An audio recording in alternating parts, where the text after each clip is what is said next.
go quiet the car. Mohon penjahat dah keser berlalu. Kawin ya. Gimana?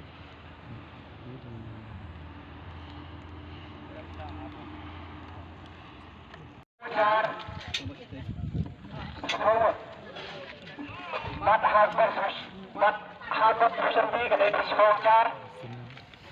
Kasar.